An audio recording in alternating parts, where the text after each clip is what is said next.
He's a man. Is it the power in his hands? Is it his quest for glory? ¿Qué pasa aquí? ¿Cómo estáis? Bienvenidos a The Fabulous Jovers. Lo primero, daros las gracias por los comentarios y el seguimiento de los capítulos y rogaros que si no lo habéis hecho todavía, que os suscribáis al canal. No os cuesta nada hacerlo y a nosotros nos hacéis felices. En el programa de hoy iremos al origen de un torneo que no ha sido el mejor tratado por parte de la gerencia de la WWE. Una gran idea, pero que por su discontinuidad, creer poco en él o incluso en los elegidos para ganarlo, pues ha tenido más o menos éxito a lo largo de su historia. Hablaremos de luchadores que ni te acordabas que lo ganaron, otros que reinaron sin ganar el torneo u otros que reinaron años después de haberse proclamado campeones. ¡Empezamos! Lo que dio un empujón a las empresas de wrestling en los 70 y 80 fueron los contratos televisivos, lo que les reportaba grandes beneficios y una exposición nacional como antes nunca vista. Se podía llegar a cualquier parte del país que tuviera una televisión y sintonizara el programa, lo que luego reportaría más ganancias, sobre todo en venta de merchandising. Cuando Vince cogió las riendas del negocio y rompió todos los pactos de caballeros no escritos e invadió los territorios con su empresa y sus superestrellas, otra gran fuente de ingresos sería la asistencia en vivo a los espectáculos. Así que como transmitir por televisión era bueno porque iba a llegar a más partes y aparte de eso también suponía más beneficio, también se podía dar el caso de apoltronamiento y ver desde casa lo que podías ver en vivo en tu ciudad. Para quitar esa pereza a los telespectadores, a Vince se le ocurrió inventar un torneo no televisado para atraer a la gente a los estadios. Sería el King of the Ring. El King of the Ring daría comienzo en 1985 y lo haría en Massachusetts. El King of the Ring se celebró en 22 ocasiones. El evento constó, el del año 85, el primero, el inaugural, con 14 combates válidos para el torneo y una defensa del título del mundo de la empresa. Se celebró ante 23.000 espectadores sin televisión de por medio y el torneo fue de una sola noche. Don Muraco ganó al Junkyard Dog, Les Thompson y Pedro Morales para llegar a la final que le enfrentaría nada más y nada menos que al Iron Sheik, uno de nuestros preferidos, uno de los preferidos de los Jovers, que llegaría hasta esa fase al imponerse el Sheik a Brian Blair, a Steamboat y Brunsell. En la final Muraco se proclamó el rey del ring, pero realmente este galardón no le sirvió para nada. En ese momento el ganador no tendría ni push ni exposición. En esa misma cartelera, el campeón del mundo de la WWF defendió con éxito su título ante Nikolai Volkov. Hubo que esperar al 14 de julio del año siguiente para ver cómo se celebraba la segunda edición del torneo, en el mismo lugar, pero con la mitad de espectadores. Este evento nos traería a un ganador coronado y expuesto en lo que podría ser el mejor luchador tratado por Vince proveniente de la NWA. A excepción, eso sí, de Ric Flair. Obviamente, el Real World Champion es el Real World Champion. Harley Race llegó a la empresa con 43 años, aunque parece que tenía 120, pero solo tenía 43 años. Llegaba ya en una forma física bastante limitada y en esta ocasión Race tuvo un paso digno por la empresa. En el torneo de este año se impuso a George de Animal Steel, a Billy Jack Haynes para llegar a la final, donde se enfrentaría a Pedro Morales, que previamente había ganado a Rudy Diamond, Mike Rotundo y Volkov para ganarse el puesto en la final que ganó Race. Lo curioso es que mientras estuvo en la empresa Race era el rey, aunque se coronaran otros después. Estuvo utilizando ese gimmick durante 2 años hasta que tuvo que estar retirado una temporada por una lesión. Lesión que se produjo contra Hulk Hogan, un golpe real con la esquina del ring o de la escalera, si no recuerdo mal, se produjo una hernia por ese golpe. En este evento, los British Bulldogs también defendieron sus títulos de parejas de la WWF ante el Dream Team en jaula de acero. Vamos a beber un poco de agua.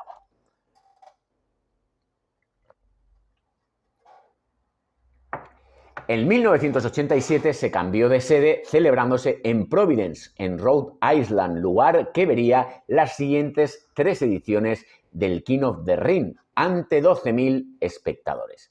Bundy allanó el terreno hasta llegar a la final imponiéndose al One Man Gang y Special Deliveries John.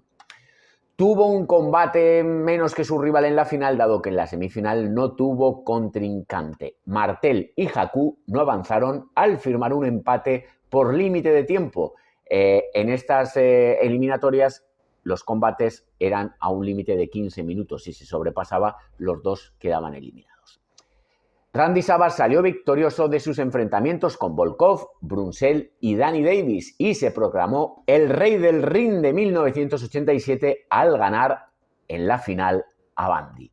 En esa cartelera, el Honky Tonk Man defendió su cinturón intercontinental ante Jake the Snake Roberts, perdiendo por descalificación, pero manteniendo el cinto. Esa victoria de Savage le haría ganador del torneo, pero no tuvo el privilegio de llevar la corona y el cetro, dado que era el gimmick que tenía Reigns. Lo ganó el año anterior y entonces era como una especie de gratificación a Reigns también para subirlo en la cartelera y que la gente pues lo odiara, que era lo que tenía que hacer siendo parte de la familia Heenan. También es curioso que, por ejemplo, la diferencia, según comentó Ric Flair esta semana en su podcast, la diferencia de la gente que iba de la NWA o de la WCW luego a la WWF es que mucha gente no los conocía, porque Turner sobre todo estaba en la zona de Florida, en la zona de Charlotte, más en el sur-sureste que en la zona, por ejemplo, de Nueva York. Entonces en el norte no se conocía tanto a los luchadores de la NWA. En este caso le dieron un push a Harley Race, lo metieron en la familia Heenan, pues para que la gente lo conociera y lo reconociera en este caso. Reigns estuvo más o menos hasta mediados del 88 con ese gimmick, hasta que en el combate este que tuvo con Hogan, pues tuvo una contusión, un impacto en el estómago y entonces se tuvo que retirar. Como formaba parte de la familia Heenan, pues lo que hizo Bobby the Brain era coronar a otro de su familia, que en este caso fue Haku, y se le llamó King Haku. O sea, en el reinado de Savage hubo otros 2 reyes más con más derechos que él, dado que él no utilizó ese gimmick. En 1988, en octubre, se disputaría ante 6.800 espectadores, incluyendo en el torneo al campeón de los pesos pesados de la empresa. Cosa inédita hasta ese momento, pero esto también tiene su intrahistoria. Vince McMahon le prometió a DiBiase que sería campeón de los pesos pesados. Y en esta tercera edición del King of the Ring, lo que hizo fue meter a DiBiase en el torneo y meter también al campeón, que en ese momento era Randy Savage. Cuando McMahon le prometió el título del mundo a DiBiase, pues parece que era la palabra del jefe de la empresa. Entonces DiBiase ya se veía campeón del mundo, pero de repente pensó el señor McMahon que era mejor para los negocios que Randy Savage fuera campeón de los pesos pesados y que tuviera un turn heel, y todo eso pues suponía que iba a ser bastante mejor pues para la historia y para la empresa. Entonces, como a DiBiase le había prometido el título del mundo, lo que hizo fue darle el King of the Ring. Savage ganaría a Virgil al Red Roster para llegar a la final, y DiBiase se impondría a Brutus, Big Wave, a Ken Patera y a Ron Bass. Teníamos la misma final que en WrestleMania 4. Recordar que en WrestleMania 4 también fue un torneo, pero con diferente trofeo. En 6 minutos ganó DiBiase al despistar a Savage Virgil, con lo que el árbitro determinó que DiBiase era el ganador por cuenta atrás. DiBiase ganó pero en ese momento el que salía con la corona era Haku, hasta que Haku entró en una disputa con Duggan que le arrebataría la corona el 26 de abril de 1989. De nuevo ese año, en el reinado vigente de DiBiase, hubo 2 reyes más sin ganar ningún torneo. Tanto Haku, que se lo regalaron, y como Duggan, que también era algo, no sé, inconcebible. Yo gano al rey y ahora soy el rey yo, pero entonces ¿para qué se inventó el torneo? Pues entonces era como que, sí, que me invento un torneo, pero luego me pongo las reglas que a mí me da la gana, según me conviene. Pero bueno, en esta cartelera se incluyó también un combate individual entre Duggan y Dino Bravo, que fue un flag match que ganó Duggan. Vamos con el año siguiente, vamos con el año 89. ¿Alguien sabía que en el año 89 Tito Santana ganó el King of the Ring? Pues la verdad que no. La asistencia caía en picado, en esta ocasión fueron 4.500 espectadores. Este torneo se utilizó para enfrentar en la final a los 2 ex campeones por parejas del mundo, que eran Strike Force. Strike Force pues eran Rick Martel y Tito Santana. En la final fue que perdieron el título y entonces Martel atacó a Santana y se rompió esa pareja. Tito ganó a Bad News Brown, al Warlock, a Akeem y a Martel. Y Martel ganaría a Jim Booth, al Bushwalker Luke y a Jimmy Snuka. En el combate individual del torneo, Dustin Rhodes ganó al Big Boss Man. Santana no sería una excepción y tampoco se aprovechó la victoria en el King of the Ring. No tiene mucho sentido, pero bueno. El 30 de septiembre del 89 se coronó a Randy Savage como rey, a pesar de que él había ganado la edición de hacía 2 años, del año 87. En esa ocasión el gimmick tomaba fuerza y mientras él estuvo con ese personaje en la WWF no se celebró el torneo. Se descansó en el 90 y cuando Savage hizo el turn face al perder el combate de retiro contra el Warrior en la WrestleMania 7, abandonó tanto el personaje como a su reina. Así que ya en el año 91 sería la última ocasión en la que se celebraría en Rhode Island.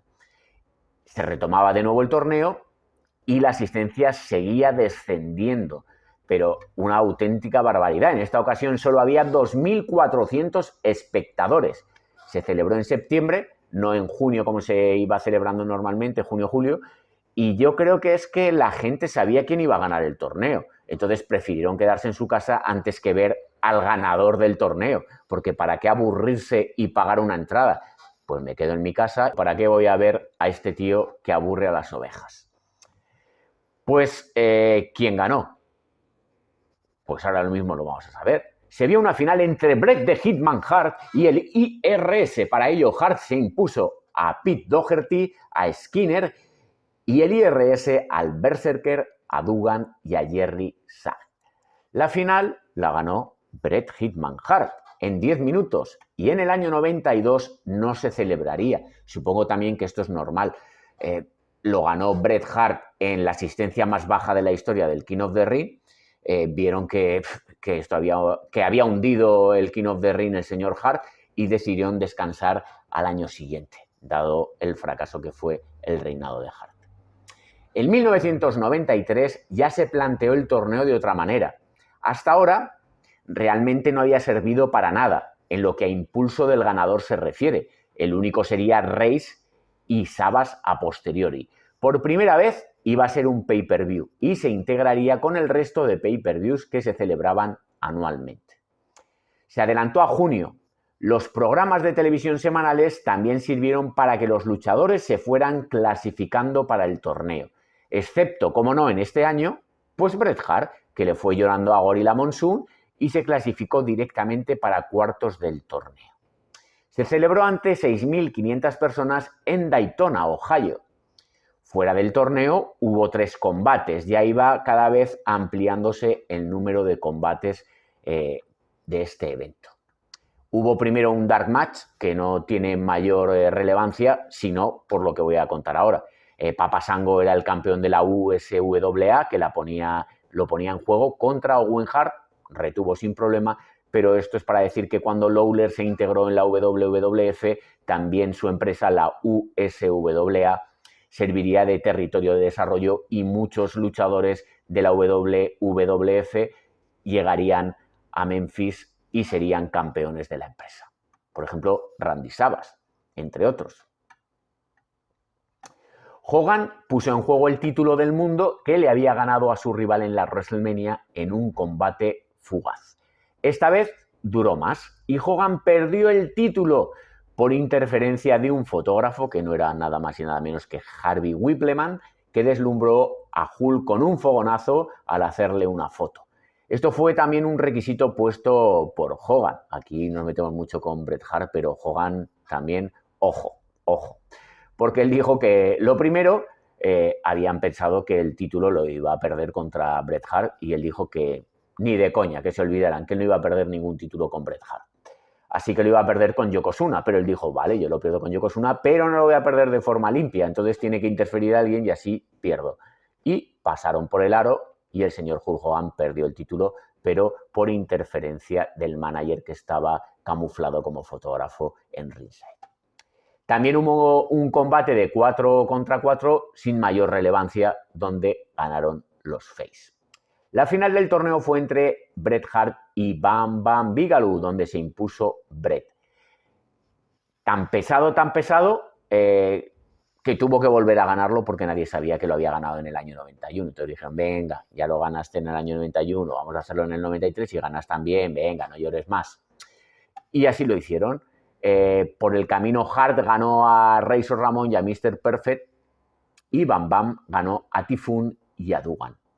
A destacar que el verdadero rey no iba a permitir que fuera coronado Bret Hart por intrusismo.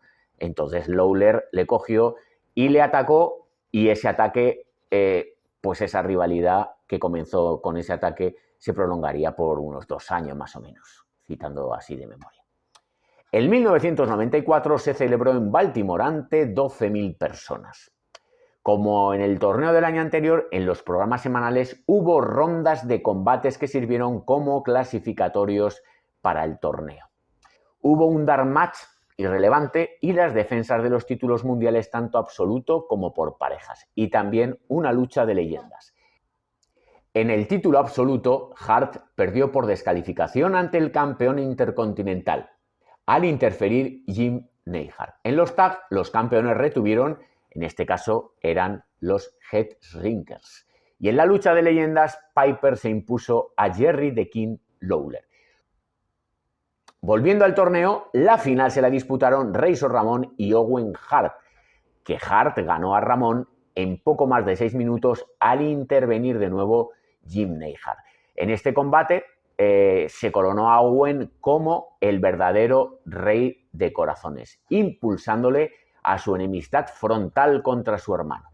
Como curiosidad, ese año Diesel hizo historia al ser el primer campeón triple corona en un año natural.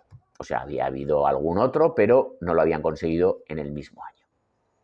En 1995, ante 16.500 espectadores, se pudo vivir en directo en Filadelfia. El público, fiel y acostumbrado a la ECW, pues era normal lo que iba a suceder. Cánticos de ECW, ECW durante todo el desarrollo del evento. Hubo 2 combates fuera del torneo, uno con una de las peores estipulaciones de la historia y, como no, quien estaba ahí involucrado, pues quién iba a ser. Bret Hart, que luchó contra Jerry Lawler en un Kiss My Foot match horroroso, con victoria para Bret Hart. También hubo un combate por parejas sin ningún recorrido y Bigelow y Diesel se impusieron a Sid y Tatanka. Mabel ganaría la final del King of the Ring ante Savio Vega, que entró como suplente al estar lesionado Razor Ramón. Hasta el momento ningún ganador del torneo hizo algo relevante, como mucho una oportunidad por un combate con el título del mundo en juego, poco más.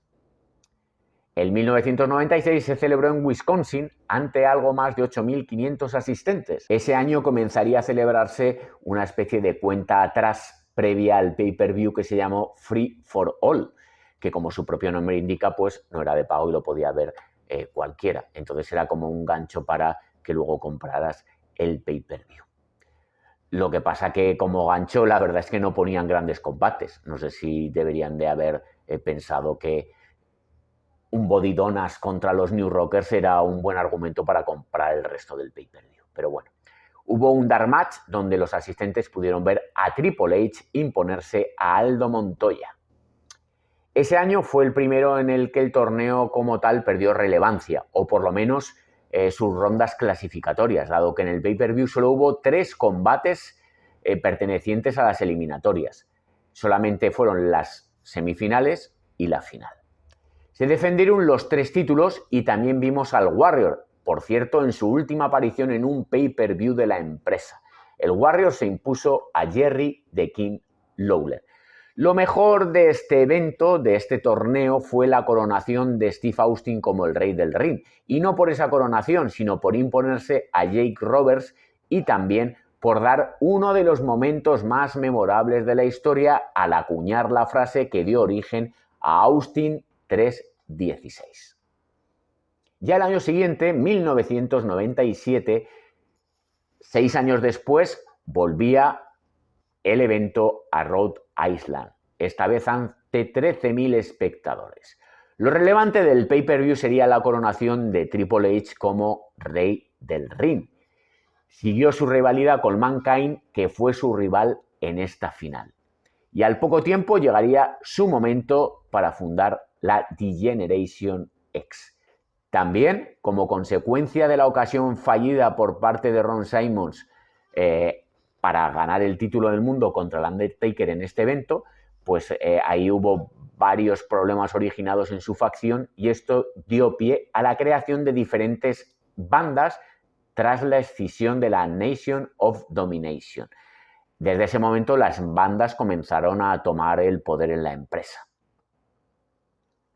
En 1998, 17.000 espectadores pudieron ver en vivo en Pittsburgh el evento. Este evento no es recordado porque Blackman ganara el torneo o porque Austin perdiera su título del mundo ante Kane en un combate que perdía el primero que sangrara.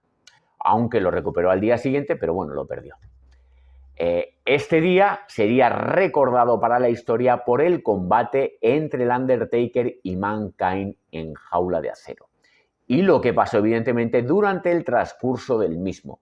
El Undertaker tiró desde lo alto de la celda a Mankind sobre la mesa de comentaristas. Esto fue el origen de la leyenda de Foley y el principio de sus éxitos en lo que a campeonatos se refiere en la empresa. Mejorar como luchador no mejoró, pero cintos ganó y mejoró por lo menos como leyenda, que fue donde comenzó a forjarse. Al año siguiente, el año 99, 20.000 espectadores lo vieron en Carolina del Norte. Volvieron a meter los cuartos de final en el pay-per-view y el pay-per-view contó un total de 10 combates. Los 3 que no formaron parte del torneo fueron un combate por parejas para determinar quiénes serían los contendientes a disputar una oportunidad por el título por parejas. Ahí se impuso los Hardy a Edge y Christian. Y por otro lado, el Undertaker defendió su título del mundo con éxito ante The Rock. El tercer combate fue un handicap match de escaleras entre Vince y Shane contra Austin, en una de las rivalidades más épicas de la historia del wrestling, que es la del señor McMahon con Steve Austin. Aquí era por el control total de la empresa que tenía Austin y entonces se lo jugaba contra los McMahon. Aquí perdió Austin, pero Austin había redactado previamente un par de contratos que le favorecían y anulaban cualquier decisión que tomaran después para cabreo del señor McMahon. El torneo fue ganado por Billy Gunn, ganando a X-Pac en la final.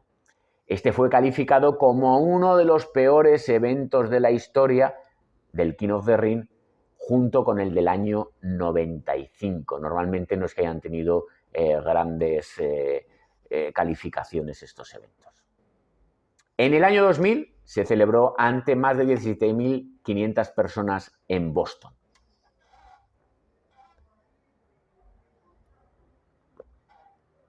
Se disputaron 11 combates, 7 de ellos del torneo, imponiéndose en la final Kurt Angle ante Rikishi.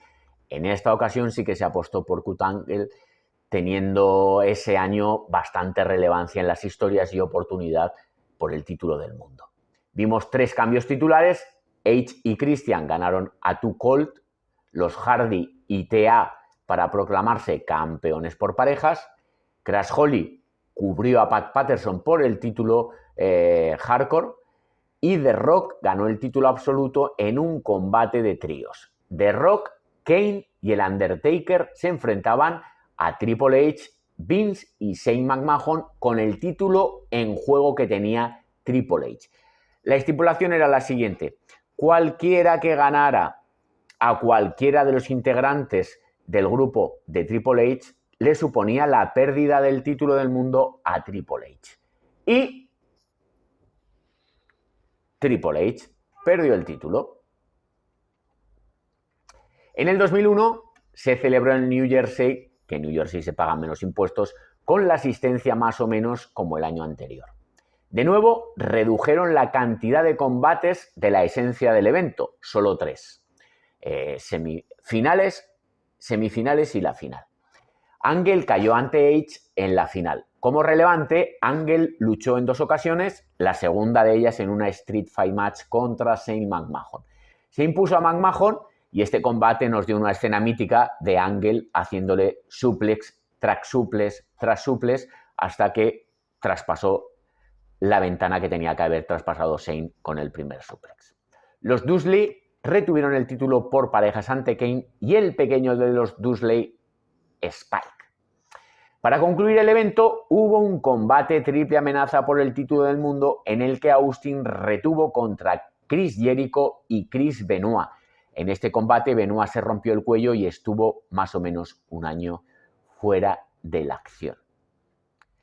Vamos con el año 2002. Se celebró en Ohio ante 14.000 espectadores. Recapitulando, este fue el pay-per-view número 10 del evento y el número 16 en el total de todos celebrados hasta la fecha.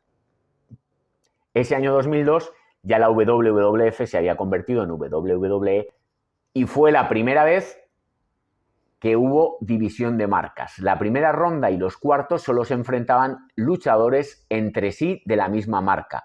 Luego ya en semifinales se cruzaban y la final podía ser abierta. Podía ser mixta, que fuera uno de SmackDown, uno de Raw, 2 de Raw o 2 de SmackDown. Y en este caso fueron 2 de Raw, que fue la marca que se impuso a la otra. Entonces los que salieron victoriosos en el torneo. En este caso fue Rob Van Dam, que se enfrentó a Brock Lesnar y Brock Lesnar se convertiría en ganador del torneo y en el llamado Next Big Thing, que cuando hemos comentado que no muchos luchadores tuvieron suerte en este torneo, pues aquí sí que se apostó por Brock Lesnar. Por fin ya tenía algo de sentido y el ganador tendría una oportunidad del título indiscutido, que en ese mismo evento The Undertaker defendió con éxito ante Triple H con interferencia de The Rock. También en el evento vimos luchar a los 2 más grandes del negocio, al mejor y al más famoso. El mejor ganó a Eddie Guerrero en 17 minutos y el más famoso perdió ante Kurt Angle. Y ya llegados a este punto, ya se celebró el evento de forma discontinua.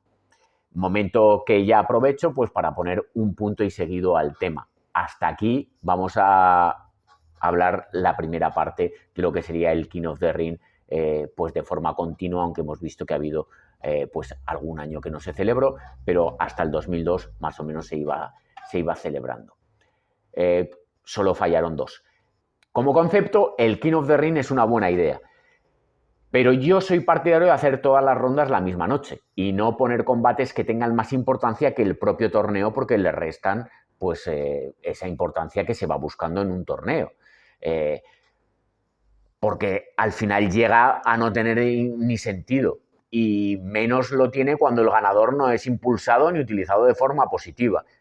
Yo haría pues algo así como un tipo Money in the Bank, aunque ya lo han quemado y dicen que van a hacer que descanse, pero bueno, El ganador, por ejemplo, del King of the Ring, pues tendría que poder optar a algo. Si no al título del mundo, por no redundar como con el Money in the Bank, pues por ejemplo, pues algo relevante, yo qué sé, pues de repente que fuera clasificado para el Royal Rumble y que saliera en el número 30, pues para tener la ventaja de no haber tenido que luchar contra otros luchadores o estar más tiempo en el ring.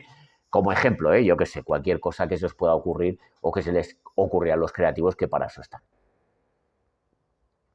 Suenan campanas de que al año que viene se celebrará King of the Ring y esperemos que por lo menos hayan aprendido de los errores que han ido haciendo a lo largo de la historia desde el año 85. También será seguramente tanto masculino como femenino el torneo. Esperemos que se use de forma inteligente y también que en el torneo pues se diera alguna sorpresa, pues yo que sé, alguna sorpresa de participación, nombres relevantes, no por ejemplo que te metían en mitad del torneo pues mid-card, incluso low-card. Entonces, ¿cómo va a tener relevancia un torneo si no apuestas por nombres de peso? Pues porque precisamente ese torneo no sirve para nada. Entonces, si lo quieren retomar el año que viene, pues que sea con esas condiciones. Y hasta aquí hemos llegado, chicos, chicas, nos vemos.